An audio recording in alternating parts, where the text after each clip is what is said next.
ॐ सहनाववतु सहनौ भुनक्तु सह वीर्यं करवावहै तेजस्विनावधीतमस्तु मा विद्विषावहै। ॐ शान्ति शान्ति शान्तिः। यस्य निश्वसितं वेदाः यो वेदेभ्योऽखिलं जगत् निर्ममेतमहं वन्दे विद्यातीर्थमहेश्वरम्।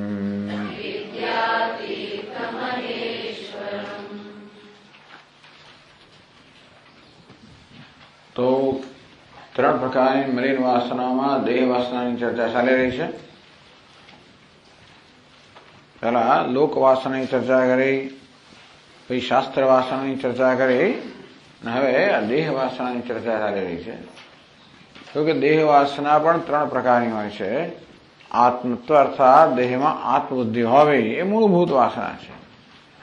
એને જ કારણે ગુણ આધાનમ, આ દેહમાં ગુણ આધાન કરવું, એમાં ગુણની વૃદ્ધિ કરવી, જે ગુણ નથી એ ગુણ સંપાદિત કરવા. કે દેહ ગુણવાન હતો, હું ગુણવાન છું, અને તેથી દેહને ગુણવાન બનાવવાની વૃત્તિ સ્વાભાવિક છે. દોષ અપનયનમ, દેહમાં જે દોષ હોય એ દૂર કરવા, કારણ કે દેહના દોષ મારા દોષ છે, એટલા માટે આ દેહના દોષ દૂર કરવા. ગુણ આધારમ દોષ અપનયનમ, આવું ચર્ચા કરવામાં આવી. અને આ બધી વાસનાઓ બધા દુઃખનું મૂળ હોવાને કારણે મલિન વાસનાઓ છે. દેહની અંદર અહમ બુદ્ધિ તો બધા દુઃખનું કારણ છે કે અનેક પ્રકારની ગ્રંથિઓને જન્મ આપનારી છે. ગુણ આધારમ, દેહમાં ગુણની વૃદ્ધિ કરવી એ પણ કોઈ નિયત વસ્તુ નથી, અર્થાત બધું કરવાથી ગુણ વધે એવું કોઈ નિયમ નથી, અને વધ્યા પછી રહે એવો પણ નિયમ નથી. તેમ દોષ અપનયનમ, આપણા પ્રયત્નથી દેહના દોષ દૂર થાય એવો પણ નિયમ નથી. એ વાત કરશે આગળ. એ પણ કહેવામાં કે ગુણ આધાનની વાત ચાલી રહી છે. ગુણ આધાન બે પ્રકારનું છે, લૌકિક અને શાસ્ત્રીય. એટલે શરીરને કોઈ રીતે છે એના કરતા વધારે સુષ્ઠ, વધારે એના સૌષ્ઠને તો કે લાવણ્યવાળો બનાવવો, આ સ્વરને મધુર બનાવવો, આ ત્વચાને મૃદુ બનાવવી, આ રીતે શરીરના ભિન્ન ભિન્ન અંગો અને ભિન્ન ભિન્ન જે સ્તર છે એ ભિન્ન ભિન્ન સ્તરો એને વધારે સુંદર બનાવવું, એવા પ્રયત્નો મનુષ્ય કરતો હોય છે. પરંતુ એ પ્રયત્નો સફળ થાય એવો નિયમ નથી. શાસ્ત્રીય ગુણ આધાન, એ ગંગા સ્નાન કરવું, પછી ચરણામૃતનું પાન કરવું વગેરે, એનો પણ કોઈ એવો નિયમ નથી. કારણ કે એક જગ્યાએ જે વસ્તુ કરવાની કહેવામાં આવે છે, નિષેધ વળી શાસ્ત્રનો બીજી જગ્યાએ પ્રાપ્ત થતા હોવાના કારણે એ શાસ્ત્રીય ગુણ આધાન છે, એ પણ કોઈ અંતિમ વસ્તુ નથી.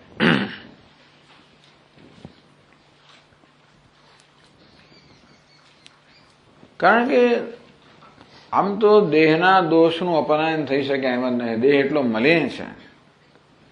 યસ્ય આત્મબુદ્ધિ કુણપે ત્રિધાતુકે, આ કફવાત પિત્ત ત્રણ ધાતુઆન બનેલા શવ સમાન શરીરમાં જેને આત્મબુદ્ધિ છે. કલત્રાદિશુ સ્વધિ, પત્ની પુત્ર વગેરેમાં સ્વ એટલે કે પોતાના છે એ પ્રકારની બુદ્ધિ. ભૌમે ઇજ્જધિ, ભૂમિના એટલે કે આ પથ્થરના, લાકડાના, ધાતુના, માટીના વિકારરૂપ જે પ્રતિમા વગેરે હોય એમાં પૂજ્યત્વધિ, એ હોવા છતાં પણ જે ખરેખર પૂજ્ય છે એવા વિદ્વાન કે પૂજનીય મનુષ્યમાં પૂજ્યત્વધિ નથી. એ બતાવે છે, જડતા બતાવે છે. એટલે આને ગોખરા, આને તો ખરેખર ગધેડો એટલે મૂર્ખ કહેવામાં આવે. એટલે શાસ્ત્રીય ખરેખર તો બુદ્ધિ છે. જેમ ભૌમે ઇજ્જધિ પ્રતિમા વગેરેમાં એનો પણ એ નિષેધ કરવામાં આવ્યો.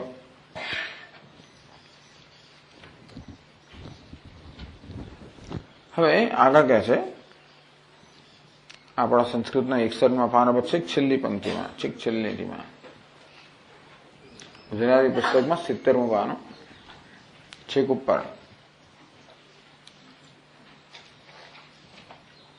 અગ્નિવસ્યમાં પાનો છેક નીચે એવું કહેવાય.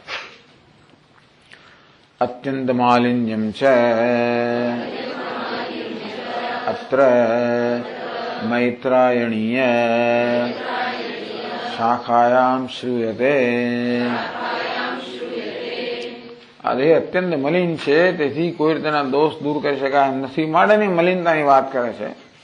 એ મૈત્રાયણી શાખામાં કહેવામાં આવ્યું. ભગવાન અસ્થિ ચર્મ સ્નાયુ મજ્જા માંસ શુક્ર શોણિત અશ્વદૂષિકા દૂષિતે વિણમૂત્ર વાત પિત્ત કફ સંઘાતે દુર્ગંધે નિસ્તારે અસ્મિન શરીરે કિમ કામોપભોગૈઃ.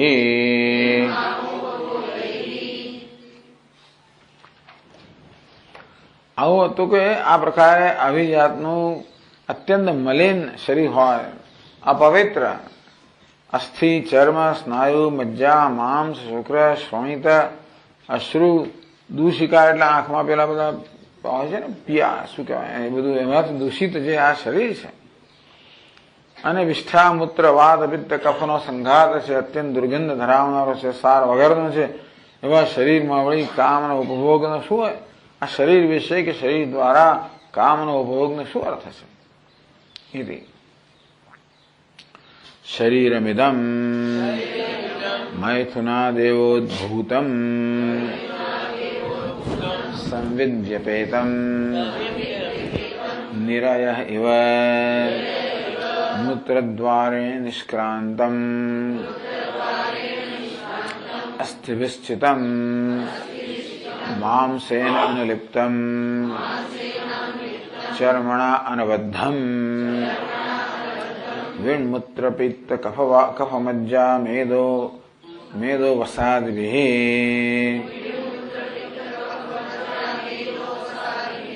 અન્યૈશ્ચ મલૈઃ બહુભિઃ પરિપૂર્ણમ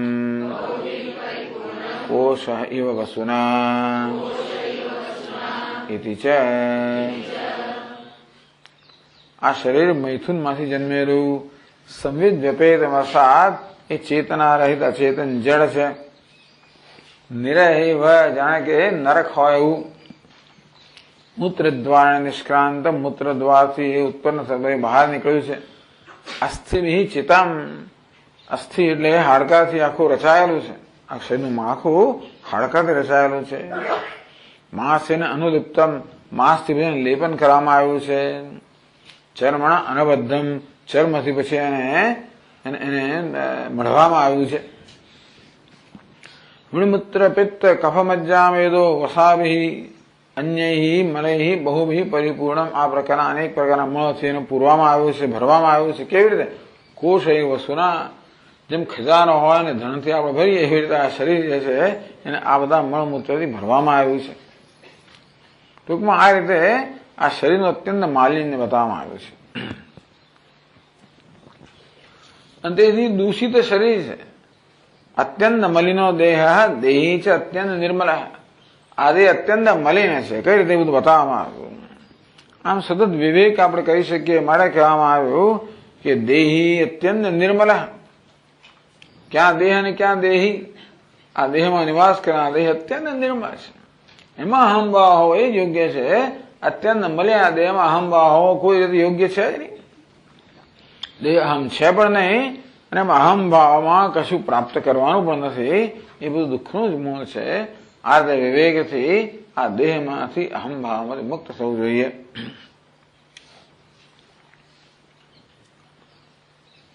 પછી આગળ કહે છે ચિકિત્સયા છે રોગ શાંતિર્ન નિયતા શાંતોપી રોગ કદાચિત પુનરુદેતિ. આ દોષ અપનયનમ રોગરૂપી દોષ શરીરમાં આવ્યો હોય એ દૂર કરીએ તો કહે છે કે ચિકિત્સયા છે રોગ શાંતિ ન નિયતા. ચિકિત્સા આપણે રોગ શાંતિ માટે કરતા હોઈએ, પરંતુ ચિકિત્સા કરવાથી રોગની શાંતિ થાય એવો કોઈ નિયમ નથી. આયુર્વેદમાં નિયમ નથી અને હોમિયોપેથીમાં કશામાં નિયમ નથી. લાગુ પડે દવા તો નસીબદાર છે, ના લાગુ પડે તો તમારું નસીબ. અને એલોપેથીમાં તો નિયમ નથી, અને તો રોગ એક ઊંચે તો બીજો આવે એવું થવાની બધી સંભાવના વધારે છે. શાંતોપી રોગ છે, કદાચ રોગ ચાલી પણ ગયો, મેલેરિયા ગયો, પેલું ગયું, ફલાણું ગયું, વળી પાછું કદાચિત પુનઃ ઉદયથી, વળી પાછો ઉદયથી એક બેક્ટેરિયા ગયો, બીજો આવ્યો ને, એક ઇન્ફેક્શન બીજું આવ્યું ને, એલર્જી આવે ને. એટલે તો શરીરમ રોગ મંદિરમ, આ શરીર તો રોગનું મંદિર છે. તેથી રોગને દૂર કરવો તોય પણ રોગ આવ્યા કરે, એનું એ જ પાછો આવે. ચામડીનો રોગ તો એને એ જ પાછા આવે પાછા. તો બીજા ઘણા રોગો એવા છે એના પાછા ને પાછા જ આવે. પછી કહે છે ન વિચ્છિદ્રૈ નિરંતરમ સ્રવત્સુ મલેષુ રોમકૂપૈ અસંખ્યાતૈ સ્વિન્ને ગાત્રે કો નામ ખેદેન પ્રક્ષાલયિતુમ શક્નુયાત. આ દેહનું ભલે ને તમને ગમે તો કહેવામાં પ્રક્ષાલન કોણ કરી શકે? એને કોણ ચોખ્ખો કરી શકે? ન બી છિદ્રહી નિરંતરમ સ્રવત્સુ, 9 છિદ્રો છે. 2 કાન, 2 આંખો, નાકના 2 છિદ્રો, 1 મુખ, આમ 7, અને મળમૂત્રના દ્વાર કરે 9 છિદ્રો છે. સતત એમાંથી મળ જ નીકળ્યા કરે છે. એક છિદ્રમાંથી નીકળે ક્યારે ફરી આપણે એને અંદર, ટૂંકમાં દરેક છિદ્રમાં જે નીકળે એ બધો મલિનતા છે, બીજું કઈ છે જ નહીં. નિરંતરમ સ્રવત્સુ, આ દરેક છિદ્રમાં નિરંતર મળ નીકળ્યા કરતા હોય છે. રોમકૂપ એ અસંખ્યાત, અસંખ્ય બધા રોમકૂપ છે. અસંખ્યાત એની અંદર રૂવાટા છે. રૂવાટા તો ખરા પણ છિદ્રો છે, અસંખ્ય છિદ્રો છે. અમે સતત એમાંથી પરસેવો સતત થયા જ કરતો હોય છે. તો એવું ગાત્ર જેમાં અસંખ્ય બધા છિદ્રો છે, જેમાંથી પ્રસ્વેદ નીકળ્યા જ કરતો હોય છે, અને તે હંમેશા દુર્ગંધમય હોય છે. આવો દેહ, આ 9 છિદ્રો ઉપરાંત અસંખ્ય છિદ્રો. કો નામ ખેદે, ને ગમે તેટલો ખેદ અર્થાત પરિશ્રમ કરતો હોય, કો નામ પ્રક્ષાલયમ શક્નુયાત, આ દેહને કોણ ચોખ્ખો કરી શકે? કેટલી વાર કરો? નાવ ધોય તો શું? અને ઉનાળામાં નાયા પછી ફરી ગમે એટલી વાર નાવ, પણ નાયા પછી ફરી નાઈ જ જાવ પરસેવાથી, એટલે શું કરવાનું હતું?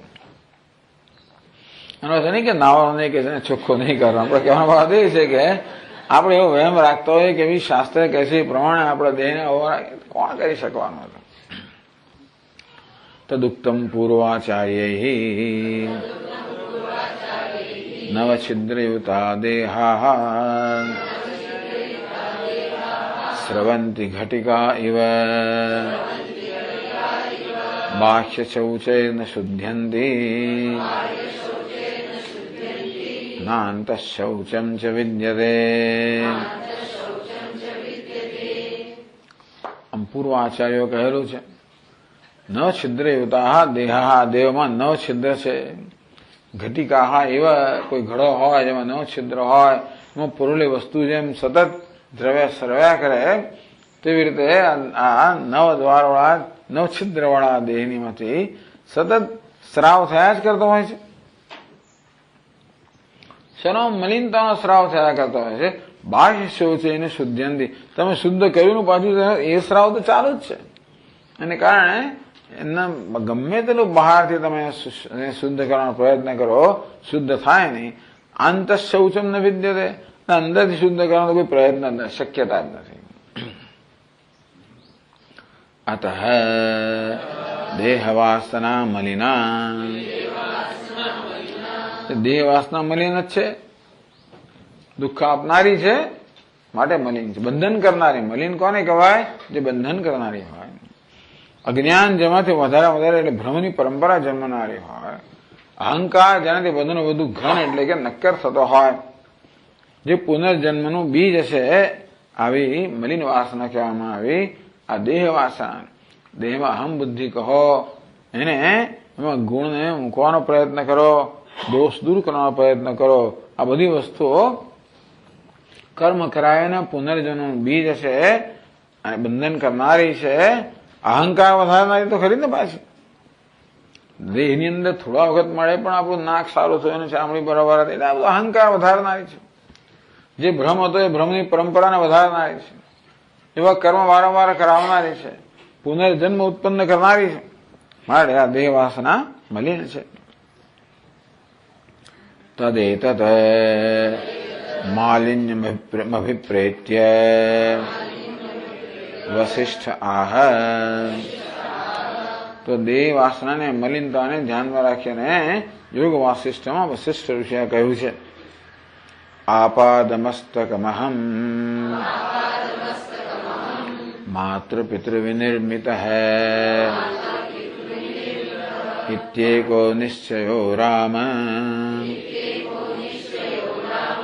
બંધાયા સદ્વિલોકના. ચાર પ્રકારના અહંકાર કહે છે. પહેલો અહંકાર આ છે આપાદ મસ્તકમાં હું કેટલો છું. આ ચરણથી માંડીને મસ્તક સુધીનું હું છું. આ નિશ્ચય દેહમાં અહમ ભાવના કા આવો નિશ્ચય છે હું આટલો છું, આટલો હું છું, આટલો આટલો જાડો. ટૂંકમાં આ જ મારું માપ છે. આ માપને કારણે મારી જાતને તદ્દન તુચ્છ સમજુ છું. ભલે ગમે તો અભિમાન કરતો હો છતાં પણ દુનિયાનો વિચાર કશાનો વિચાર કરું ત્યારે મારી જાતનો વિચાર કરું કે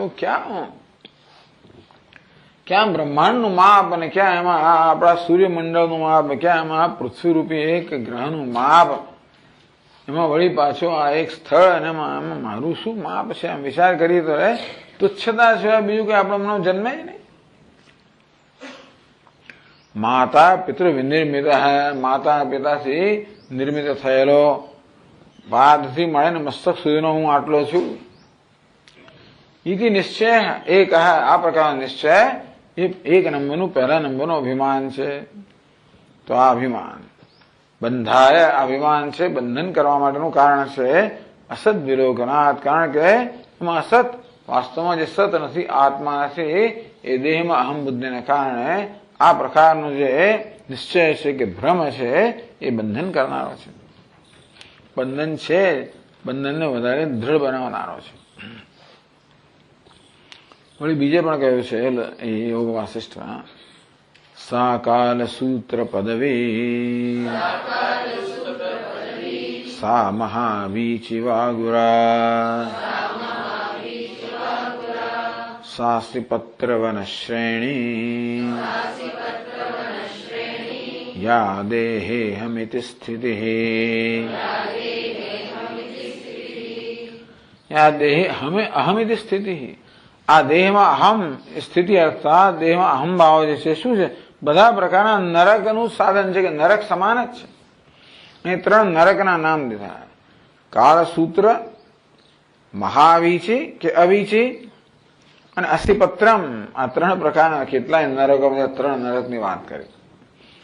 અસિપત્ર વન શ્રેણી એવું એક વન હોય જેમાં અસિપત્ર હોય એવા ઝાડના પાંદડા જે બધા પ્રકારના ખૂણા વાળા લોહી કાઢે. ટૂંકમાં અડકીયા આપણને ઘસાય તો લોહી કાઢે એવી જાતના તીક્ષ્ણ એવા ખૂણાવાળા પાંદડા હોય એના વૃક્ષ એનું જ વન વિચાર કરો. એમાં આપણે ફસાયા હોઈએ. એવા જાત જાતના નરકની રચના થયેલી છે. નરકની રચનામાં ઘણી બધી ક્રિએટિવિટી છે ટૂંકમાં. એટલે સા કાલ સૂત્ર પદવી આ કાલ સૂત્ર નામના નરકની કેડી છે.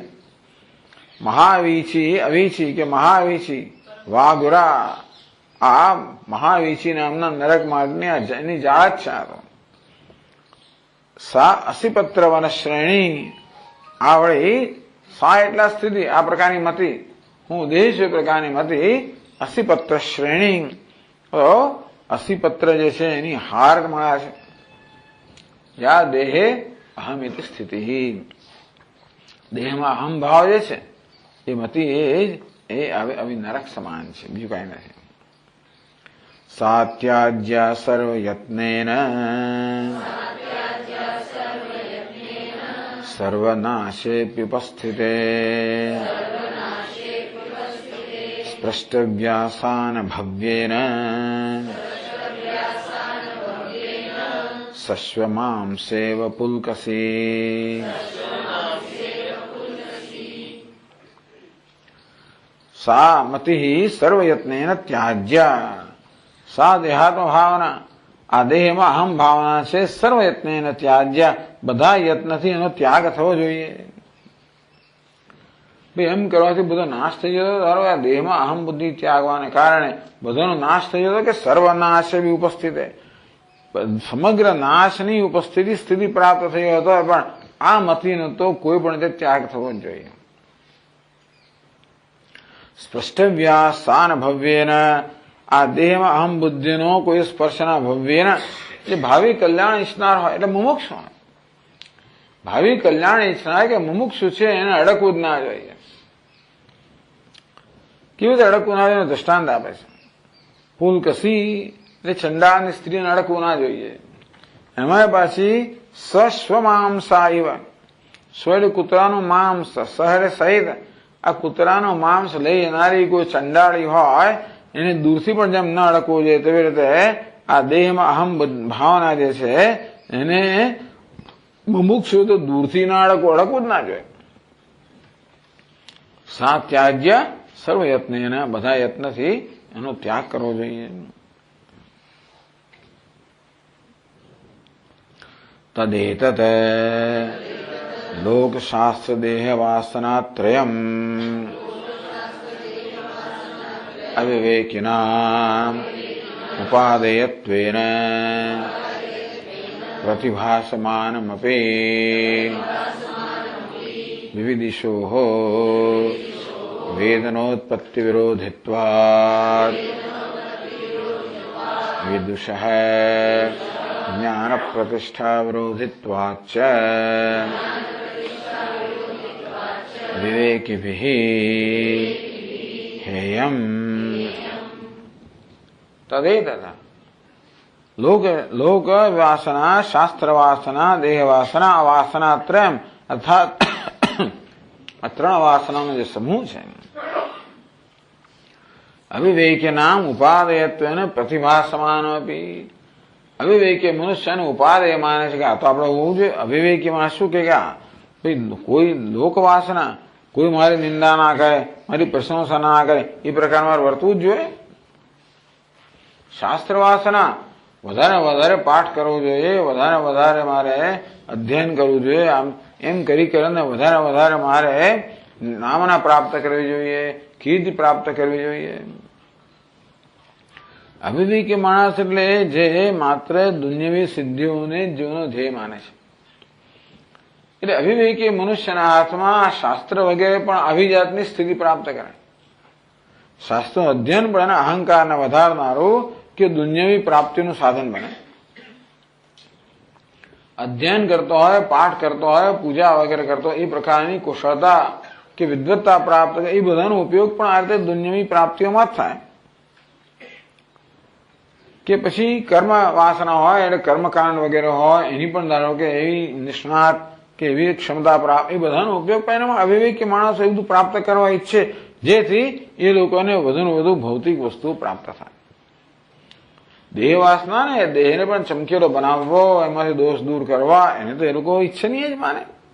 કે દેહને અહમ માનવા તો દેહ જ અહંકાર, તો દેહ નષ્ટ અહમ નષ્ટ, દેહ નષ્ટ તો હું નષ્ટ છું, દેહ પુષ્ટ તો હું પુષ્ટ છું, એવું માનનાર અવિવેક માણસ તો દેહમાં ગુણનું આધાન કરવા ઈચ્છે અને દોષનું અપહરણ કરવા ઈચ્છે. બસ એને બધા ઈચ્છે છતાં પણ એમાં જ રત હોય. એટલે અવિવેકી મનુષ્યો માટે એમ લાગે કે આ ત્રણેય વાસનો તો સ્વીકારવા યોગ્ય છે, ગ્રહણ કરવા યોગ્ય છે. અવિવેકી મનુષ્યો આ ત્રણેય પ્રકારની વાસના ગ્રહણ યોગ્ય માને છે અને ગ્રહણ કરે છે. એ જાણતા નથી કે વાસ્તવમાં બધા દુઃખનું કારણ આ વાસનાઓ છે. અજ્ઞાનને વધારનારી છે, ભ્રમ પરંપરાને વધારનારી છે, પુનર્જન્મ આપનારી છે, અત્યારે પણ અહંકારને ઘન બનાવીને બધા પ્રકારનું દુઃખ આપનારી છે. અવિવેકી મનુષ્ય ખરેખર પોતાના અહંકારને વધારે પ્રબળ બનાવવા માંગતો હોય છે. અહંકાર જેટલો પ્રબળ હોય એટલો હું વધારે પ્રબળ છું, આ કરીને હું દુનિયા પર વધારે મારો પ્રભાવ પાડી શકું, હું દુનિયા પરનું નિયંત્રણ કરી શકું, આ બધાને સિદ્ધિ માને છે. આ બીજાનું નિયંત્રણ કરવું, બીજા પ્રભાવ પાડવો, આ અહંકાર આવું કરે એને ઈચ્છનીય માને છે. આ બધો અવિવેક છે. આ બધું બંધન કરનારું છે, દુઃખ આપનારું છે, પુનર્જન્મ પ્રાપ્ત કરાવનારું છે, ભ્રમની પરંપરા વધારનારું છે. એ ન જાણવાને કારણે જે ખરેખર આપણે માટે હિત કરનારું છે એની વૃદ્ધિ કરે છે, એનું ગ્રહણ કરે છે. એટલે અવિવેકી નામ ઉપાદેયત્વેન પ્રતિભાસમાન. અવિવેકી મનુષ્યમાં વિવેક નથી કે શું સાધ્ય છે ને શું સાધન છે. તેથી જે સાધન છે એને સાધ્ય માની લેતા હોય છે. એટલે ભલે એ લોકો માટે દુનિયાના મોટા, તમે તો કહો છો કે આ છોડવું, પણ દુનિયાના મોટા ભાગના લોકો તો આમાં જ રચા પચા છે. તમે છોડવાની ક્યાં વાત કરો છો? તો કે વાત બરોબર અવિવેકી માટે. દુનિયામાં અવિવેકી માણસ જ છે. તેથી કોઈ વિવેકપૂર્વકનું અર્થાત ઇન્ટેલિજન્ટ કે બુદ્ધિપૂર્વકનું જીવન જીવતા જ નથી. વિવિધ ઈશુ અર્થાત જે જ્ઞાન પ્રાપ્ત કરવાની ઈચ્છા ધરાવે છે, જે મુમુક્ષુ છે, જે ભવ્ય છે, અર્થાત જે ભાવિ કલ્યાણ ઈચ્છે છે. વેદનોત્પત્તિ વિરોધિત્વાત. આ ત્રણેય વાસનાઓ જ્ઞાનની ઉત્પત્તિમાં વિરોધી છે. જ્યાં સુધી વાસનાઓ હોય ત્યાં સુધી આપણા મનને બહિર્મુખ જ રાખવાની, મનને સ્થિર ન થવા દે. અર્થાત શ્રવણની પણ યોગ્યતા ન હોય, આ વાસનાઓની પ્રબળતા હોય ત્યાં સુધી આ વાસનાઓ મનમાં એક પછી એક વૃત્તિઓ જન્માવ્યા કરે. અને શ્રવણ માટે આપણને જે પ્રકારનું એક મન જોઈએ, જે મન બીજી પ્રવૃત્તિથી મુક્ત હોય, જે મનમાં નિરાંત હોય. તો નિરાંત હોય તો જ આપણે આપણા મનને આ શાસ્ત્રના શ્રવણ મન વગેરેમાં યોજી શકીએ. આવી વાસનાઓ તો મનમાં કદાચ શાંતિ કે નિરાંત હોય જ નહીં, ખેંચ જ ચાલતી હોય. એટલે આ પ્રકારનું મન શ્રવણને યોગ્ય નથી, મનનને યોગ્ય નથી. ધ્યાનની તો વાત જ બહુ થઈ. કેમ નિધિધ્યાસ? તો નિધિધ્યાસની વાત જ શું કરવી? આ રીતે આ વાસનાઓ જે છે એ જ્ઞાનની ઉત્પત્તિમાં વિરોધી છે. વિવિધિશુ એને કહેવાય જે જ્ઞાનને ભરેલો છે. તો જ્ઞાન પ્રાપ્ત કરવા ઈચ્છા ધરાવનારને વિવિધિશુ કહેવાય. એટલે એને માટેનું ધ્યેય છે જ્ઞાન છે, વિવેકી મનુષ્ય છે. પણ આ વાસનાઓ એ જે વસ્તુ ઈચ્છે છે અર્થાત જ્ઞાન, એની જ વિરોધી છે, એમાં જ વિરોધ ઉત્પન્ન કરનારી છે. વિદુષ જ્ઞાન પ્રતિષ્ઠા વિરોધિત્વાદ છે. અને વિદ્વત સંન્યાસી જ્ઞાનમાં પ્રતિષ્ઠા ઈચ્છે છે. જેથી જીવન મુક્તિનું સુખ માણી શકે, આ વાસનાઓ જ્ઞાનની પ્રતિષ્ઠામાં અવરોધરૂપ છે. તસ્માત વિવેકી હેયમ. વિવેકી તો આ ત્રણેય વાસનાઓના સમૂહનો ત્યાગ જ કરવો જોઈએ. તો ત્રણેય વાસના હેય છે, ત્યાજ્ય છે, ત્યાગ થવો જોઈએ. એ માટે આ ત્રણ પ્રકારની વાસનાઓનું આ રીતે નિરૂપણ કરવામાં આવ્યું. અતઃ એવ સ્મર્યતે. કારણ કે ત્રણેય વાસનાઓ ત્યાગવા યોગ્ય છે અને ત્યાગવી જોઈએ, માટે આ પ્રકારે સ્મૃતિમાં કહેવામાં આવ્યું છે. લોકવાસનયા જંતો શાસ્ત્રવાસનયાપિ ચ દેહવાસનયા જ્ઞાનમ યથાવન્નૈવ જાયતે. આનો આ શ્લોક આગળ આવી ગયો છે 29મા પાના પર. પણ આ શ્લોક આ જ વિવેક ચૂડામણનો આ શ્લોક છે, સૂત સંહિતા વગેરેમાં. તો જંતો આ જીવો માટે લોકવાસનાને કારણે, શાસ્ત્ર વાસના શાસ્ત્રની વાસનાને કારણે, દેહ વાસના દેહની વાસનાને કારણે જ્ઞાનમ યથાવન્નૈવ જાયતે. યથાવત જ્ઞાન જન્મતું નથી, અર્થાત જ્ઞાન જેવું જન્મવું જોઈએ. આત્મામાં આત્મબુદ્ધિ જન્મવી જોઈએ, અનાત્મામાં અનાત્મ બુદ્ધિ એ વિવેક જ્ઞાન જન્મવું જોઈએ. એવું વિવેક જ્ઞાન જન્મતું નથી આ વાસનાઓને કારણે.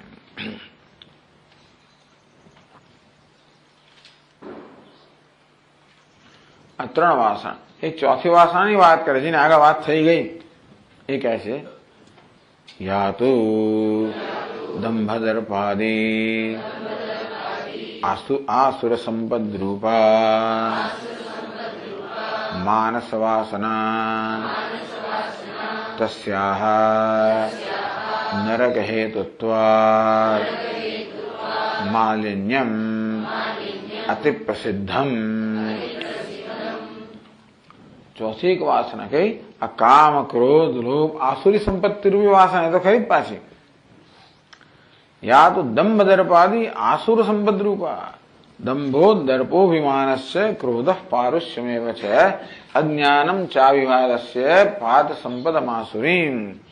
तो आगे कહેવામાં આવ્યું કે આસુરી સંપત્તિ છે અથવા કામઃ ક્રોધઃ તથા લોભઃ તસ્માદ એતત્રયમ त्यजेत। काम क्रोध लोभ रूपी या आसुरी संपत्ति है। आसुर संबंध रूपा मानस वासना लोक वासना शास्त्र वासना देह वासना। लोक वासना अहंकार में है, शास्त्र वासना बुद्धि में है, देह वासना अपनी लागणी में है, मन में है। पर जोड़े जोड़ा मानस वासना मननी वासना એ કેવી છે આવેગાત્મ આવેગના રૂપની આ વાસના છે જેને આસુરી સંપત્તિ કહો આવેગાત્મક આપણી વૃત્તિઓ કહો તો દંભ દર્પ વગેરે અસુર સંપત્તિ જેનું રૂપ છે એવી આ વૃત્તિઓ માનસ વાસના એને માનસ વાસના કહી મનમાં મન એટલે આવેગાત્મક વૃત્તિ એ બધી આ મનમાં રહેલી છે વાસનાઓ। तस्या नरक हेतुत्वात् हाँ तो तद नरक नहीं हेतु सीधे सीधे नरक नहीं हेतु है कारण त्रिविधम नरकस्येदम द्वारम आ त्रण तो नरकનું દ્વાર છે માટે આ નરકના હેતુનો હોવાના કારણે માલિન્યમ અતિ પ્રસિદ્ધમ। આજે ત્રણ વાસના પર વાત કરી એ તો એની મલિનતા બતાવવી પડી। लोक वासना शास्त्र वासना देह वासना ની મલિનતા માટે वो લાવી ચર્ચા કરવી કે આ મલિન વાસના છે જોજો। આમ શાસ્ત્ર વાસના સારી જણાય ખરી આપણે પર મલિન છે બંધન કરનારી છે એટલા માટે એ જ્ઞાનમાં અવરોધ કરનારી છે। પણ દંભ દર્પ કે કામ ક્રોધ નો તો ભાઈ એની મલિનતા માટે અમારે કઈ કહેવાનું જ નથી। અતિ પ્રસિદ્ધ એની માટે કઈ લાંબી ચર્ચા કરવાની છે। બધા જાણે છે કે આ તો નરકનો હેતુ હોવાના કારણે અત્યંત મલિન છે। अतः केनापि उपायेन वासना चतुष्टयस्य क्षयः संपादनीयः। अतः केनापि के कोई पण उपाय थी वासना चतुष्टय वासना चतुष्टय करो वासना त्रयम मांथी वासना चतुष्टय करो। એટલા જ માટે કે આ વાસના ત્રયમ જે હતી लोक वासना शास्त्र वासना देह वासना ये रजोगुण उपजे है जયારે आ काम क्रोध लोभ रूपी आसुरी संपत्ति के मानस वासना ये तमोगुण उपजे है। એટલે રજોગુણ માની ઉપજવાળી ત્રણ વાસનાઓ તમોગુણની ઉપજવાળી આ એક માનસ વાસના એમ કરીને ચાર વાસનાઓ થઈ એટલે વાસના ચતુષ્ટયમ ચાર વાસનાઓનો સમૂહ। अतः केनापि उपायेन वासना चतुष्टयस्य क्षय संपादनीयते। कोई पण उपाय थी आ वासनाનું જે ચાર વાસનાઓનો સમૂહ છે એના ક્ષય માટે તો પૂરતો એને ક્ષય સંપાદિત કરવો જોઈએ કોઈ પણ ઉપાય છે। આમાં જે આધ્યાત્મિક જીવન જીવવા માંગે છે ને બધા માટે લાગુ પડે છે। વ્યવહારમાં સુખી થવા માટે આ બધી વાસનાઓ નકામી જ છે।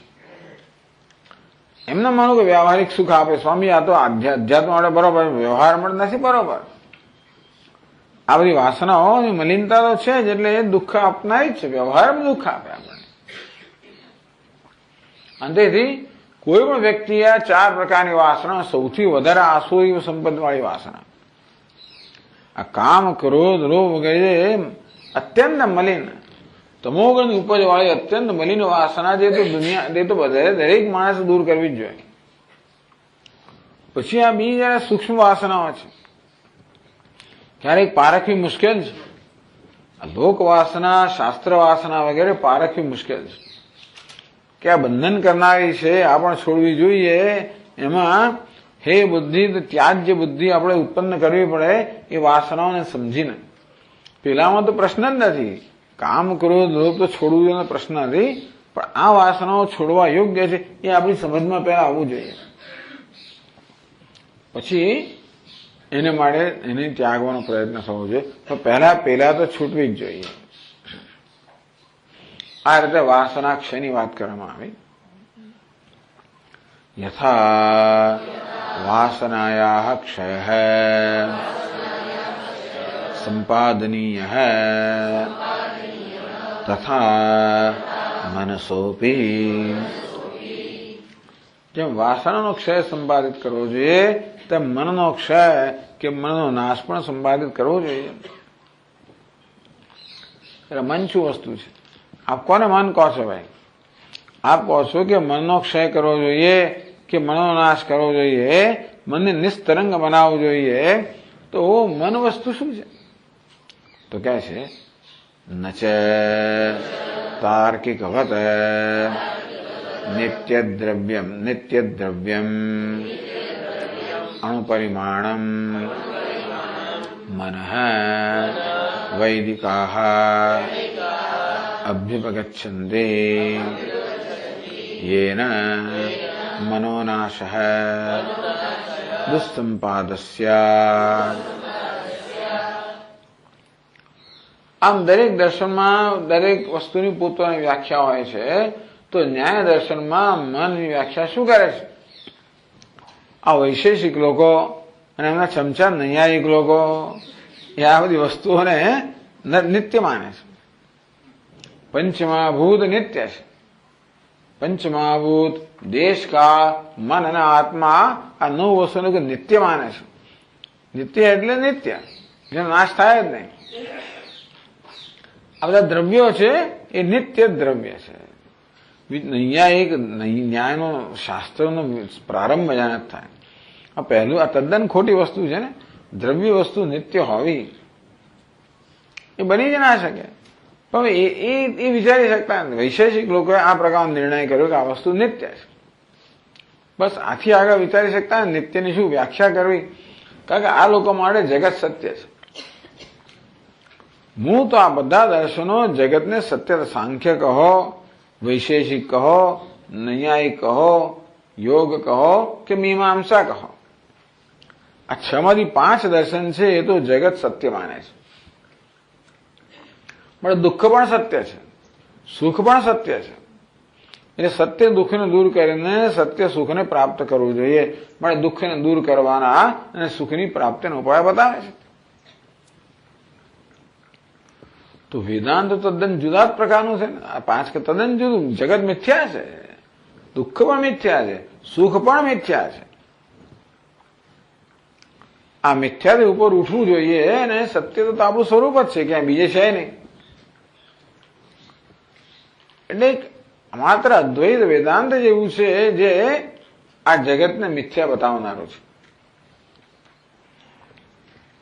ત્યારે આ બધા લોકો જગતને સત્યતા આપે તેથી કાં તો જગત પરમાણુનું બનેલું છે એમ માને વૈશેષિક લોકો અને એક લોકો પણ. સાથે સાથે આ 9 વસ્તુઓ નિત્ય છે. પંચમહાભૂત 5 પરમાણુઓ નિત્ય છે. એટલે એટોમિક થિયરી, જેમ ન્યૂટને કહેલું કે અણુ જે છે એટમ એ સ્મોલેસ્ટ ઇનડિસ્ટ્રક્ટિબલ સબસ્ટન્સ. ટૂંકમાં તમે વસ્તુના વિભાગ કરતા કરતા છો એટલે અણુથી વધારે વિભાગ ના થાય. કારણ કે અણુ કેવો છે? અવિભક્ત, અવિભાજ્ય ના થાય. અવિભાજ્ય વિભાગ ના થઈ શકે, અનિત્ય. એવું ન્યૂટન બધા વૈજ્ઞાનિકો માનનારા હતા. પછી અદ્વૈત વેદાંત આવે કે એ પણ મિથ્યા છે, એ પણ રિલેટિવ છે. પણ એટલે ટૂંકમાં એટલે નૈયાયિક લોકો આ 9માં મન પણ એક દ્રવ્ય છે, એ પણ નિત્ય છે. કેટલું મોટું છે ભાઈ? અણુ પરિમાણ, અણુ જેવડું છે. આ દેહની અંદર મન રહેલું છે, અણુ જેવડું છે. તમે જોતા હો ત્યારે મન આંખમાં આવી જાય, સાંભળો ત્યારે મન કાનમાં આવી જાય, બોલો ત્યારે મન વાઘ ઇન્દ્રિયમાં આવી જાય. જે પ્રવૃત્તિ કરતા મન આવી જાય. મન વગર તો કોઈ પ્રવૃત્તિ, કોઈ ઇન્દ્રિય કામ ના કરે, માટે ત્યાં મન ફર્યા કરતું હોય. બે વસ્તુ સાથે વેદાંત લોકો કે આપણે જયારે ગંગામાં આવી ડૂબકી મારી તો આખા શરીરમાં આપણે ઠંડક લાગે, તો મન ક્યાં છે તે વખતે? મન જો અણુ હોય તો આખા દેહની અંદર આપણને ઠંડક લાગે, એ કેમ લાગી શકે? એમ કરી કરીને મનનું અણુપણું જે છે ને એને ખંડન કરે છે. એ અત્યારે વિષય નથી. યા તો કહે છે કે ભાઈ આ નૈયાયી લોકો માને કે મન નિત્ય છે, નિત્ય હોવાને કારણે નાશ નથી છે. એટલે કહે છે કે ભાઈ નૈયાયિકોની જેમ આપણે કે મનને નિત્ય અને અણુ પરિમાણ અણુમાપણું માનતા નથી. યેન મનોનાશો દુઃસંપાદસ્યાત, મનને નિત્ય માન્યો નિત્ય વસ્તુનો નાશ થઈ ના શકે અને અણુનો પણ નાશ ના થઈ શકે. એટલે નૈયાયિક પ્રમાણે જ આપણે મનની વ્યાખ્યા કરી કે મન વિશે એ પ્રકારનો ખ્યાલ ધરાવે તો મનોનાશ અર્થાત મનને ક્ષીણ કરવું કે નાશ કરવો એ શક્ય જ નથી. પણ આપણે એવું નથી માનતા. તો આપણે મન એટલે શું? આપણી શું સમજ છે? કહે છે કિમ તરહી, ચાલો એના જેવું મન ના તો શું છે મન? તો કહે છે સાવયવમ અનિત્યમ સર્વદા જત સુવર્ણાદિવત બહુવિધ પરિણામાર્હમ દ્રવ્યમ મનઃ. જો આપણી મનની સમજ આ પ્રકારની છે. મન કેવું છે? સાવયવમ, નિત્ય નથી, અણુ નથી, અનેક અવયવોનું બનેલું છે, અનેક વૃત્તિઓનું બનેલું છે. સાવયવમ, તેથી અનિત્યમ. જે વસ્તુ અનેક વસ્તુના સંઘાતની બનેલી હોય એ વસ્તુ અનિત્ય જ હોય. જેમ કે ઘડો એ માટીના અનેક કણોના સંયોગથી બનેલો છે. એ બધા કણોને ભેગા રાખનાર એક પરિબળ છે. ત્યાં સુધી ઘડાનું ઘડાપણું જળવાઈ રહે. તો બધા કણોને જોડેલા રાખનાર પરિબળ જયારે ક્ષીણ થઈ જાય ત્યારે એ કણો બધા છૂટા પડી જ જવાના છે. એટલે ઘડો પછી ઘડો રહેવાનો નથી. આજકાલ લાકડા જે આવે છે ને, એના બારણા બનાવવા, બાર શાક બનાવવા, એનું ફર્નિચર એ કેવું છે બનાવ્યા પછી ધીમે ધીમે એમાંથી લોટ એ લાકડા લોટ થવા માંડે. એવા લાકડા આવે છે. કારણ કે આ લોકો કોઈ એ લાકડાનું સિઝનિંગ ના કરે, કશું કરતા જ નથી. એમને આપી દે તમને એમ કેવું સરસ લાગે. હજારો રૂપિયા ખર્ચીને ફર્નિચર બનાવે, લોટ થવા માંડે ધીમે ધીમે ધીમે. પેલું ડોર બંધ કરો ને 10 દાડા પછી ખોલો તમને લોટનો ઢગલો હોય. એટલે કારણ કે એ બધા લાકડું વસ્તુ શું છે? આવા બધા નાના નાના બધા રચકણોનું ભેગા થયેલું છે ને એટલે છૂટા પડે. જે વસ્તુ અનેક અવયવોને બનેલી હોય એ અવયવો, દરેક વસ્તુનો સ્વભાવ સ્વતંત્ર થવાનો છે દુનિયાની અંદર. એટલે અવયવોને જોડી રાખો એટલે એક ટેન્શન તો હોય જ અંદર. હવે જોડે રાખો ને ટેન્શન તો હોય. અને તેથી હંમેશા છૂટા ક્યાં પડે એની જ એ લોકો લાગ જોતા હોય. એટલે જે વસ્તુ જે પરિબળને જોડી રાખનારું હોય એ પરિબળ ક્ષીણ થવા માંડે એટલે ધીમે ધીમે પછી સ્વતંત્ર થવાની પ્રવૃત્તિ થાય, છૂટા પડી જાય. આમ દરેક વસ્તુ પાર્ટ્સ કે અવયવોને બનેલી સંઘાત છે. દરેક વસ્તુ આ શરીર અનેક અવયવોનો સંઘાત છે. દરેક અવયવ પણ બીજા અવયવોનો સંઘાત છે. એ પણ વળી અનેક છેવટે અનેક બધા કોષનો સંઘાત છે. એ કોષ પણ બધા અનેક બધા પરમાણુનો સંઘાત છે. એ પરમાણુ પણ બધા બીજાણુનો સંઘાત જ છે. એટલા જ માટે આપણે વસ્તુના વિભાગ કર્યા જ કરીએ. હવે વિભાગ કરવાની આપણી મર્યાદા છે એટલે વધારે વિભાગ ન કરી શકતા હોઈએ એનો અર્થ નહીં કે વિભાગ થઈ ના શકે. તેથી આ વસ્તુ અનેક બધા અવયવોને બનેલા બધા પદાર્થો છે એટલે બધા કે અનિત્ય છે. કે અવયવો છે એટલે એને જોડનાર કોઈ હોવું જોઈએ. તેથી જે વસ્તુ જોડે છે એ વસ્તુ છૂટી પણ પાડે. આપણું મન કેવું છે? અનેક અવયવોનું બનેલું. આમ તો આપણે મનને કહીએ છીએ કે પંચમહાભૂતમાંથી સર્જાયેલું છે. પંચમહાભૂતના સાત્વિક અંશમાંથી આ મન સર્જાયેલું છે. એ રીતે પણ અનેક અવયવોનું પંચમહાભૂતના સત્વ અંશનું બનેલું છે. સર્વદા જાતુ સુવર્ણાદિવત બહુવિધ પરિણામાર્હમ. એ કોઈ દાડો સ્થિર હોય જ નહીં. એક સખા સરખું એક પ્રકારનું હોય જ નહીં, બદલાયા જ કરે. જતું એટલે લાખ અને સોનું. સોનામાં જે સોનું અનેક પ્રકારના આકાર ધારણ કરે જે અલંકાર કહીએ. આ લાખ પણ અનેક પ્રકારના આકાર, જયારે ઓગળે એટલે લાખ અનેક પ્રકારના આકાર ધારણ કરે. તો મન પણ અનેક પ્રકારના આકાર ધારણ કરવા યોગ્ય છે. એટલે પરિણામાર્હમ બહુવિધ પરિણામાર્હમ બહુવિધ પરિણામ અર્હમ અનેક પ્રકારના પરિણામ કે પરિવર્તનને પ્રાપ્ત થવા યોગ્ય. જેમ સોનું હોય અનેક પ્રકારના એટલે અલંકારના રૂપમાં અનેક પ્રકારનું પરિવર્તન પ્રાપ્ત થવા યોગ્ય છે, તે રીતે મન પણ અનેક પ્રકારના પરિવર્તનો, અનેક પ્રકારની વૃત્તિઓ, અનેક પ્રકારના આકાર ધારણ કરવાની યોગ્યતા ધરાવનારું છે.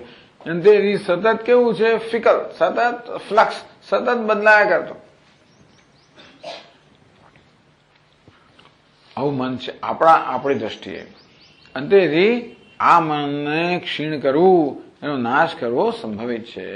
નૈયાયિકો જે પ્રકારનો અભિપ્રાય ધરાવે છે એ રીતે મનનો નાશ ના થઈ શકે, પણ આપણે જે માનીએ છીએ એ રીતે મનનો નાશ થઈ શકે. તો તમારી આ માન્યતા ક્યાંથી આવી ભાઈ? આપણે માટે પ્રમાણ ઉપનિષદ છે બધી વસ્તુ માટે. તસ્ય લક્ષણમ પ્રમાણમ ચ વાજસનેન સમામનંતે. લક્ષણ પ્રમાણાભ્યામ વસ્તુ સિદ્ધિ. આ નિયમ છે કે લક્ષણ અને પ્રમાણ તમે આપો તો જ વસ્તુ છે એ તમે સિદ્ધ કરી શકો. તો મન પણ આપણે લક્ષણ ને પ્રમાણ આપીએ તો એ કેવું છે? સિદ્ધ થાય. તો પેલા મનનું શું લક્ષણ છે? વાજસ્નેહ બૃહદારણ્યક ઉપનિષદમાં આ મનનું લક્ષણ આપેલું છે. શું કહે છે? કામ સંકલ્પ વિચિકિત્સા શ્રદ્ધા અશ્રદ્ધા ધૃતિ અધૃતિ ह्रीः धीः भीः इत्येतत् सर्वं मनः एव इत्येतल्लक्षणम्. તો બૃહદારણ્યક ઉપનિષદ મનની આ પ્રકારની વ્યાખ્યાનું લક્ષણ આપે છે, એટલે એની વ્યાખ્યા આપે છે. કામ, આ બધી વૃત્તિઓના નામ આપ્યા. આ બધી વૃત્તિઓ છે મનની અવસ્થા. વૃત્તિ એટલે મનની અવસ્થા. મન એ પ્રકારનો આકાર ધારણ કરે, પછી બદલીને બીજો આકાર ધારણ કરે, પછી ત્રીજો આકાર ધારણ કરે. મન કેવું છે? સદા નવીન આકાર ધારણ કરવાનો એનો સ્વભાવ જ છે. કામ ઈચ્છા જન્મે, સંકલ્પ સંકલ્પ જન્મે, કંઈક કરવાની વૃત્તિ.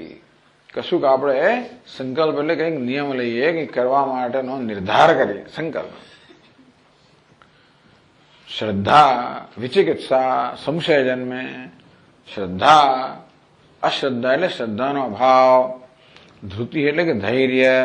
અધૃતિ ધૈર્યનો અભાવ. એ પણ મનમાં આવે. ઘણી વાર શ્રદ્ધા જતી ના હોય, ક્યારેક ક્યારેક ધૈર્ય હોય, ક્યારેક ધૈર્ય ના હોય, ધૈર્યનો અભાવ હોય. હ્રીહી ક્યારેક લજ્જા હોય, ભીહી ક્યારેક ભય હોય, ધીહી ક્યારેક જ્ઞાન હોય. એત સર્વ મન એવા, આ બધું મન જ છે. એટલે દરેક એમ કહેવાય કે બંગડી અને બુટ્ટી અને કંઠી અને આ બધું સોનું જ છે. આ વ્યાખ્યા મનની કેવી કરી કે અનેક બધા આપણને આકારો કયા. બંગડી, બુટ્ટી, કંઠી, પછી શું કહેવાય નુપુર, ઝાંઝર, આ બધું સોનું જ છે. આ બધું સોનું છે એટલે શું કે સોનું આ બધાનું ઉપાદાન કારણ છે. પણ આ રીતે સોનાની આવી વ્યાખ્યા કહીને આપણે એ પણ કહ્યું કે સોનું કેવું છે? અનેક પ્રકારના આકાર ગ્રહણ કરવા યોગ્ય છે. તે રીતે આ વૃત્તિઓને મન કહેવામાં આવે. ખરેખર મન શું છે? મન નામનું જે દ્રવ્ય છે એ ઉપાદાન કારણ છે. તો જેવી રીતે સોનું ઉપાદાન કારણ છે, જેમાંથી બંગડી, બુટ્ટી વગેરે બધા આકારો કે અલંકારો બને, તેવી રીતે મન પણ એક એવું દ્રવ્ય છે જેમાંથી જે ક્યારેક કામનો આકાર ધારણ કરે, ક્યારેક સંકલ્પ, ક્યારેક વિચિકિત્સા, શ્રદ્ધા અશ્રદ્ધા વગેરે આ પ્રકારની આને બીજી જે નથી જણાવી બધી વૃત્તિઓ. અહીં તો માત્ર કેટલીક વૃત્તિઓના નમૂના આપવામાં આવ્યા, પણ ઐતરેય ઉપનિષદો ઘણી વધારે વૃત્તિઓ કહી છે. અને ના કહી હોય તો એ પણ જેટલી વૃત્તિઓ છે, સાત્વિક, રાજસી, તામસ જેટલી વૃત્તિઓ છે એ બધી મનના જ પરિણામ છે, કે મનના જ પરિવર્તન છે, મનના જ આકાર છે, મનની જ અવસ્થાઓ છે. તો આ બધી વૃત્તિઓ જેની બનેલી છે એ દ્રવ્યને મન કહેવામાં આવે.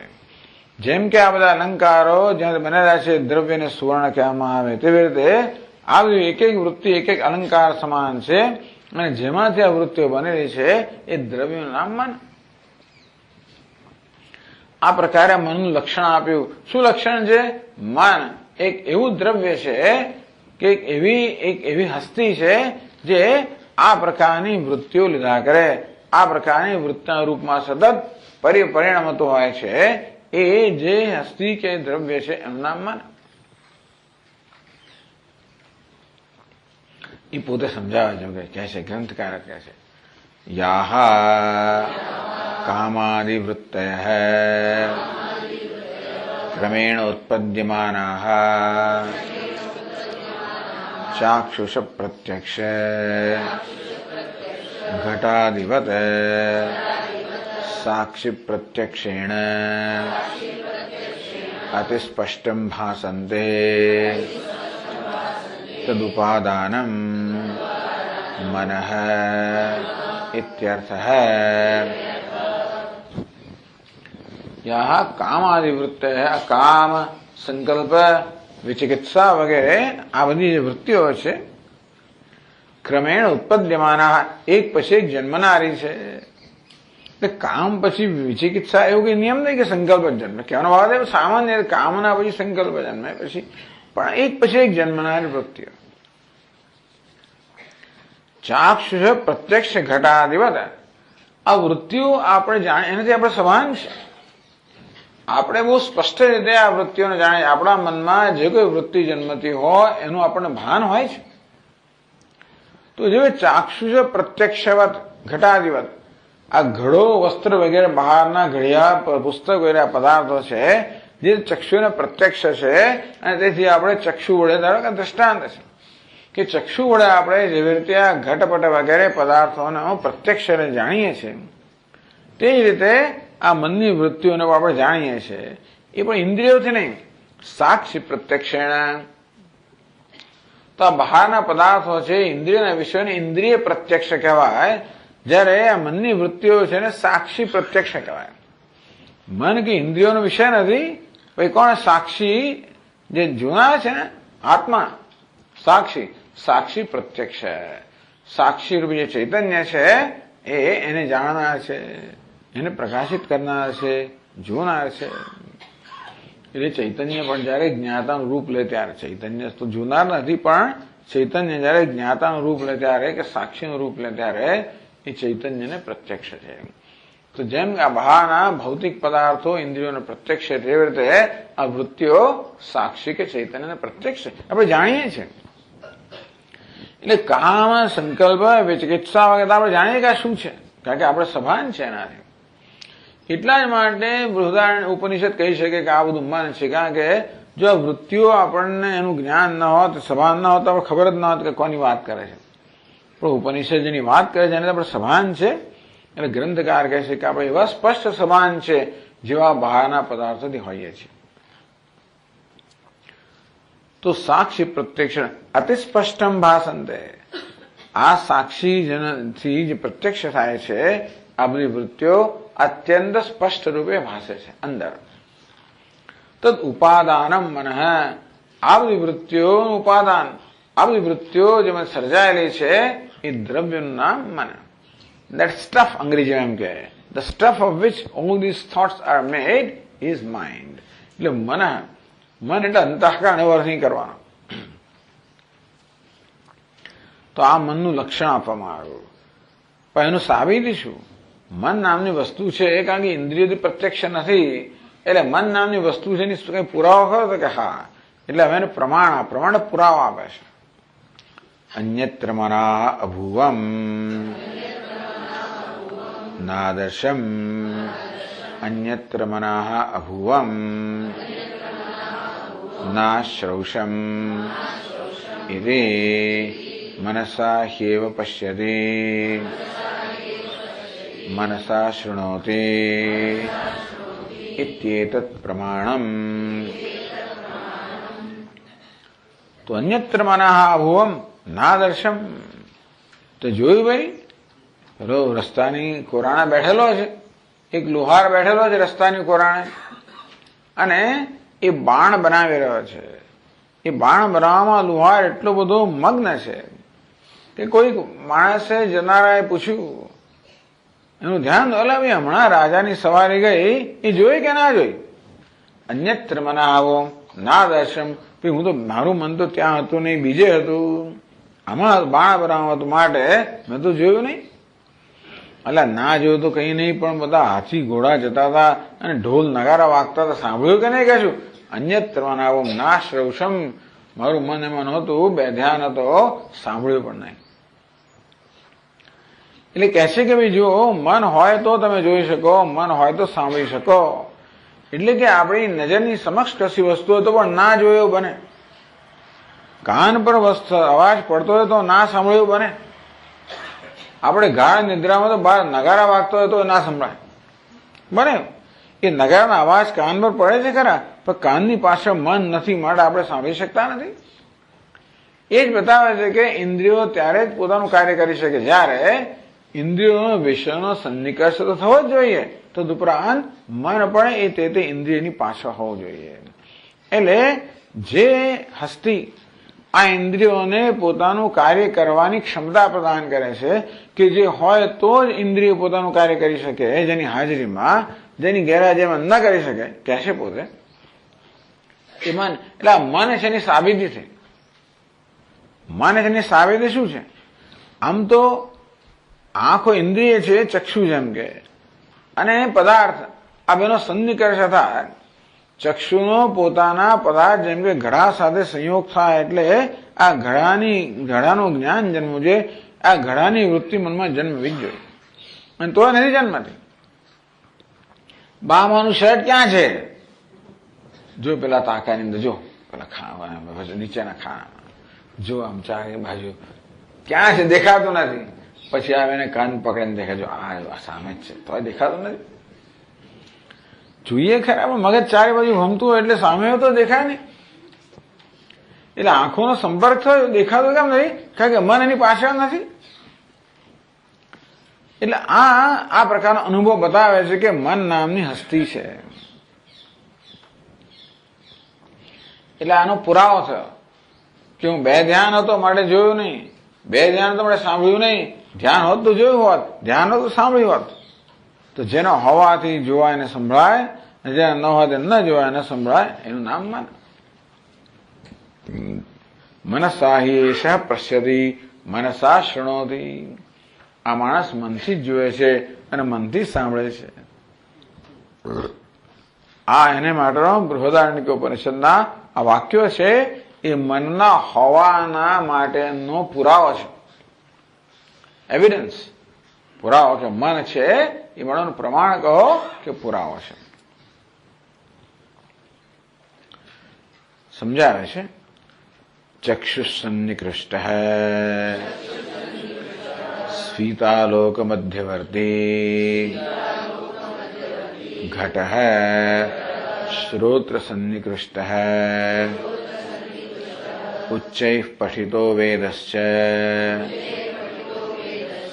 યસ્ય અનવધાને સતી ન પ્રતીયતે અવધાને તો પ્રતીયતે તાદૃશમ સર્વ વિષય ઉપલબ્ધિ સાધારણ કरणम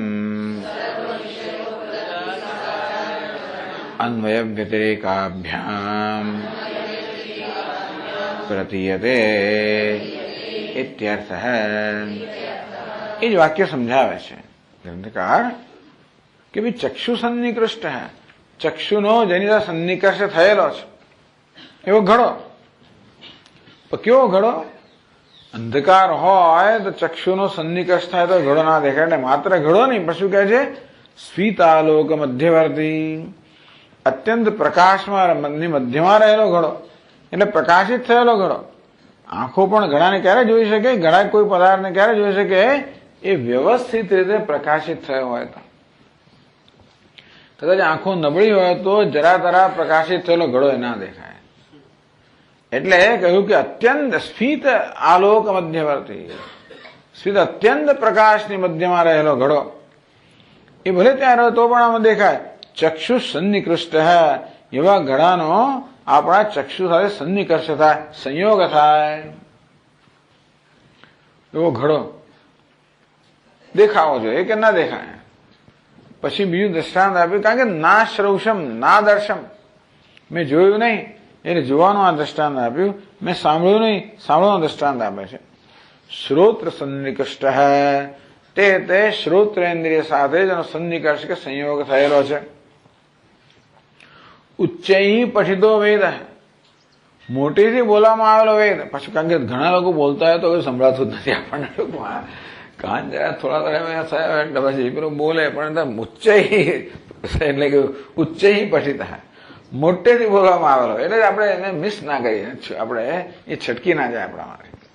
ટૂંકમાં આ સંજોગો કહેવામાં આવ્યા કે સારા એવા પ્રકાશથી પ્રકાશિત થયેલો ઘડો જેની સાથે ચક્ષુનો સંયોગ થયેલો છે, કે મોટેથી ઉચ્ચારાયેલો શબ્દ જેની સાથે આ શ્રોતનો સંયોગ થયો છે.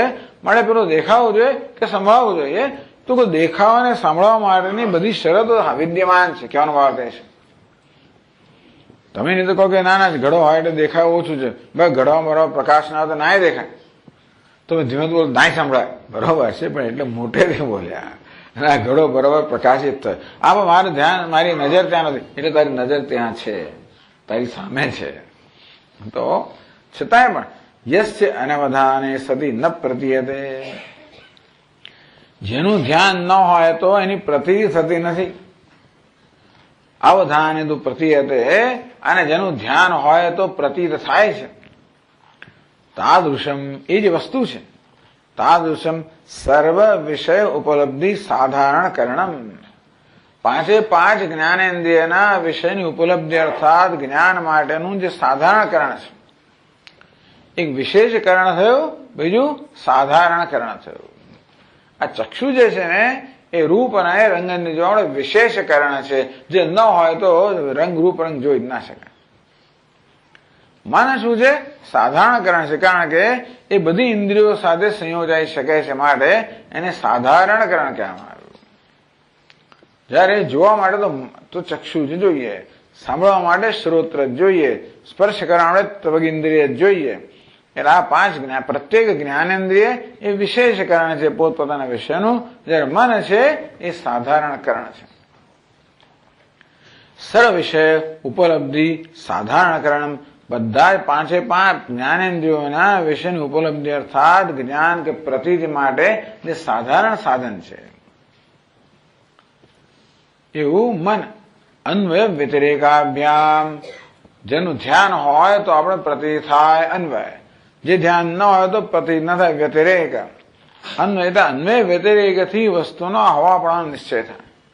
મન નામની વસ્તુ છે, નિશ્ચય ક્યારે થાય? હંમેશા જણાતું જ હોત તો ખબર ના પડે કે મન છે કે નહીં, પણ ક્યારેક ના જણાતું હોય અને ક્યારેક જણાતું હોય તો ખબર પડે કે ભાઈ કઈ વસ્તુનો હોવાને કારણે જણાય છે અને શેના હોવાને કારણે નથી જણાતું. જેમ કે પ્રકાશ હોય તો આંખો જોઈ શકે, પ્રકાશ ન હોય તો આંખો ન જોઈ શકે. એ જ પ્રકાશનો હોવાપણું સિદ્ધ અન્વય વ્યતિરેકથી, કે જેનો હોવાથી આંખો જોઈ શકે અને ન હોવાથી આંખો ન જોઈ શકે. અન્વય ને વ્યતિરેક એ બધા નક્કી થાય કે આ એક પ્રકાશ નામની કોઈ હસ્તી છે, જે હોય તો દેખાય, ન હોય તો ન દેખાય. આ અન્વય વ્યતિરેકથી વસ્તુનું હોવાપણું સિદ્ધ થાય. તેવી રીતે આ મનનું હોવાપણું સિદ્ધ કર્યું અન્વય વ્યતિરેકથી, કે જેનું ધ્યાન હોય તો આ જ્ઞાનેન્દ્રિય પોતાના વિષયનું જ્ઞાન પ્રાપ્ત કરવાની ક્ષમતા ધરાવે, પ્રસિદ્ધ થાય, અને જેનું ધ્યાન ન હોય તો પ્રસિદ્ધ ન થાય. એ વસ્તુ મન છે. એટલે પ્રમાણ, લક્ષણ, પ્રમાણ. લક્ષણ શું છે? આ બધા પ્રકારની જે વૃત્તિઓ છે એનું ઉપાદાન કારણ મન. પ્રમાણ પુરાવો શું છે? જે હોય તો જ્ઞાનેન્દ્રિયો પોતાના વિષયની પ્રતીતિ કરી શકે, જે ન હોય તો પ્રતીતિ ન કરી શકે. પછી ઉદાહરણ આપવું પડે, દ્રષ્ટાંત આપવું પડે. એટલે કહે છે તસ્માદપી પૃષ્ઠતઃ ઉપસ્પૃષ્ટ મનસા વિજાનાતિ ઇત્યેતત ઉદાહરણમ. એ ઉદાહરણ આગળ કહેવામાં આવ્યો. તસ્માદપી એક જ એ બધા એક જ ફકરામાં એક જ કંડિકામાં બધું છે. એટલા જ કારણથી પૃષ્ઠત ઉપસ્પૃષ્ટ આપણને પાછળ પૃષ્ઠત પીઠમાં આપણને કોઈ અડકે, પૃષ્ઠત ઉપસ્પૃષ્ટ કોઈ માણસને પીઠથી સ્પર્શ કરવામાં આવે તો એ કેવું જાણે? મનસા વિજાનાતી, એ મન વડે જાણે છે. તો પીઠમાં પણ આપણે કોઈ અડકે તો મન વડે જાણે છે. હવે મન વડે કેમ જાણો છો? તમે ત્વગ ઇન્દ્રિયો નથી જાણતા? પણ એ સમજાવે છે. ઉદાહરણ કઈ રીતે છે પોતે કહે છે આગળ. યસ્માચ્ચ લક્ષણ પ્રમાણાભ્યામ સિદ્ધમ મનઃ તસ્માત તદેતત એવમ ઉદાહરણીયમ. એ વાક્ય સમજાવે છે. તસ્માદપી, પેલું વાક્ય કહ્યું ને, તસ્માદપી. તસ્માદ એટલે શું? શા માટે? તેથી. તેથી એટલે કેમ? યસ્માચ લક્ષણ પ્રમાણાભ્યામ સિદ્ધમ મનઃ. એ જ ફકરાની અંદર પેલા લક્ષણ આપવામાં આવ્યું કામ, સંકલ્પ, વિચિકિત્સા. પ્રમાણ આપવામાં આવ્યું અન્યત્ર મનઃ ભુવમ નાદર્શમ વગેરે. યસ્માન લક્ષણ પ્રમાણાભ્યામ સિદ્ધમ. આ લક્ષણ અને પ્રમાણથી મનનું હોવાપણું સિદ્ધ થયું. સિદ્ધમ મનઃ, મનનું હોવાપણું સિદ્ધ થયું. તસ્માત, તેથી હવે આપણા રોજના વ્યવહારમાં આપણને આ મનનો અનુભવ થાય છે કે નહીં ભાઈ? તસ્માત તદ એવમ ઉદાહરણ. તેથી એ મનનું આ પ્રકાર ઉદાહરણ આપવું જોઈએ. આ પ્રકાર ઉદાહરણ આપી શકાય. એટલે પેલા વાક્યમાં તસ્માત જે છે એની આ સમજ આપી. પછી એટલે કહે છે કે તસ્માદ પૃષ્ઠત ઉપસ્પૃષ્ટ મનસા વિજાનાથી સમજાવે છે. પૃષ્ઠભાગે અન્યેન ઉપસ્પૃષ્ટો દેવદત્ત વિશેષેણ જાનાતિ હસ્તસ્પર્શોયમ અંગુલિસ્પર્શોયમિતિ નહીં તત્ર ચક્ષુઃ પ્રસરતિ ત્વગિન્દ્રિયમ તુ માર્દવ કાઠિન્ય માત્ર ગ્રહણે ઉપક્ષીણમ તસ્માત મનઃ એવ વિશેષ જ્ઞાન કારણમ પરિશિષ્યતે.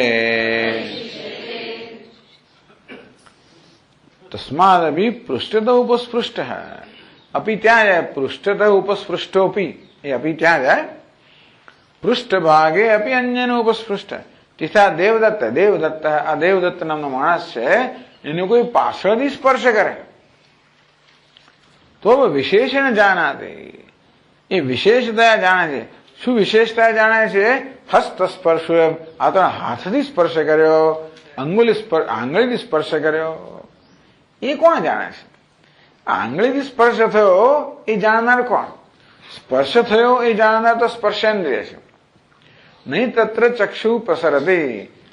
આપણે એટલે પૃષ્ઠ કહ્યું, પાછળ તો આંખ જોઈ શકતી નથી. ત્વગ ઇન્દ્રિયમ તો માર્દવ કાઠિન્ય માત્ર ગ્રહણ ઉપક્ષીણમ. આપણે ત્વગ ઇન્દ્રિય છે, સ્પર્શેન્દ્રિય છે. એ સ્પર્શેન્દ્રિય તો માત્ર આ સ્પર્શ કેવો છે, કોમળ છે, કઠિન છે, એ પ્રકાર અનુભવી શકે. પણ આપણે ત્વગ ઇન્દ્રિય છે ઓળખી ના શકે કે આંગળી છે, કે હાથ છે, કે રેશમી કપડું છે. આ તો રેશમી લાગે છે, આ તો ટેરિલિન છે, નાયલોન છે, રેયોન છે, જે કહેવાય છે. આ સ્પર્શ છે એનું વિશેષ જે જ્ઞાન છે. તો આપણને ત્વગિન્દ્રિય કે આ કોમળ છે, કે આ કેવો સ્પર્શ છે, મૃદુ છે, સુવાળો છે, કઠણ છે. પણ મન પોતાની સ્મૃતિથી કહે છે કે આ તો રેયોન છે, આ ફલાણું છે. ના જોયું તો હોય પણ જોયા વગર આમ સ્પર્શ કરો, કરનારો ઓળખી પાડે.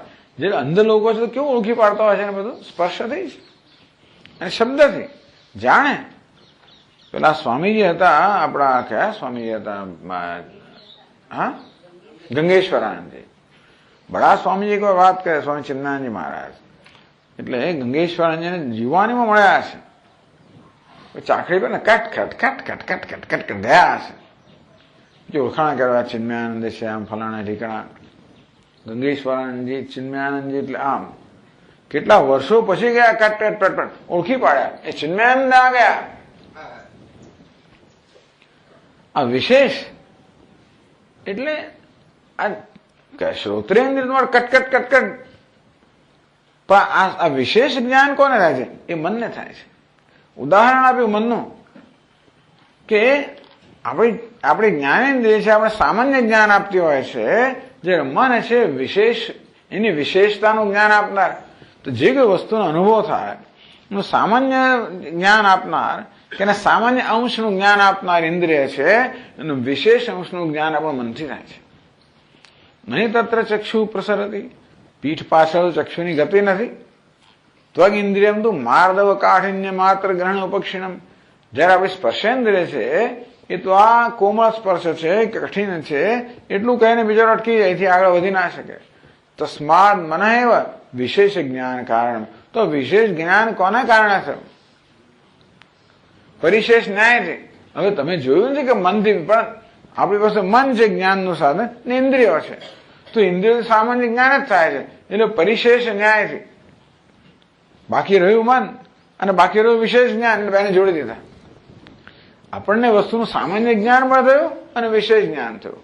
આપણે જ્ઞાન માટેના બે સાધન છે, જ્ઞાનેન્દ્રિય પણ છે અને મન પણ છે.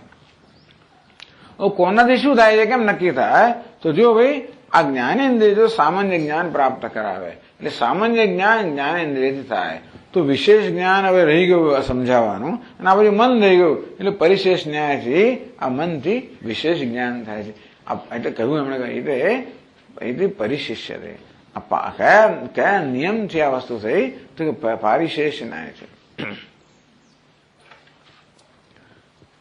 તચ્ચ મનનાત મન ઇતિ ચિંતનાત ચિત્તમિતિ ચ અભિધીયતે. આ જે વસ્તુ છે ને, આ હસ્તીને શું કહેવાય? એને મન કેમ કહે છે? મનનાત મન. એ મનન કરે છે માટે મન કહેવાય, ચિંતન કરે માટે ચિત્ત કહેવાય. તો કે આના જુદા નામ છે.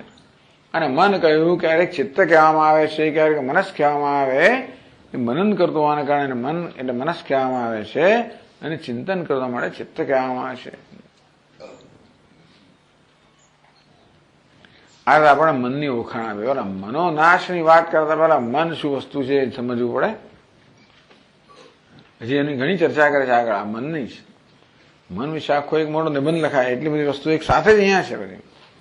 ચારે બાજુથી મન વિશેની વસ્તુ આમ કાઢીને આપણને મન માટે બહુ સરસ ઓળખાણ આપે છે, મનનો સરસ પરિચય આપે છે. હવે આપણે અહીં તો અત્યારે અહીં રોકાઈ જવું પડે, અને આગળ પછી જયારે ભેગા મળીએ ત્યારે બીજું શું નોંધ કરી રાખજો ક્યાં સુધી આવે. ગયા આવતી વખતે ક્યાં છીએ આપણે, કઈ ચોપડી લેવાના છે સ્વામીજી, કયું પુસ્તક છે, ત્યાંથી શરૂ થાય. કારણ કે ઘણા હીરા લોકો તો હજી પુસ્તક ખોલતા જ નથી, અહીં હોય તો હોય પણ સાંભળે છે. સારું છે કે શ્રવણ કરવાનું પણ સારું છે, ના જરૂર છે થાય પણ, એટલે એમને તો ખબર ના કયું પાનું છે. હવે એ તો આની વિગતો આપણે આગળની શિબિરમાં ચર્ચીશું. ઓમ પૂર્ણમદ પૂર્ણમિદમ પૂર્ણાત પૂર્ણમુદચ્યતે પૂર્ણસ્ય પૂર્ણમાદાય પૂર્ણમેવાવશિષ્યતે. ઓમ શાંતિ શાંતિ શાંતિ. શંકરં શંકરાચાર્યં કેશવં બાદરાયણં સૂત્રભાષ્યકૃતૌ વંદે ભગવन्तૌ પુનઃ પુનઃ. ઈશ્વરો ગુરુરાત્મેતિ મૂર્તિભેદવિભાગિને વ્યોમવદ્વ્યાપ્તદેહાય દક્ષિણામૂર્તયે. ઓમ શાંતિ શાંતિ શાંતિ. હરિ ઓમ. શ્રી ગુરુભ્યો નમઃ. હરિ ઓમ.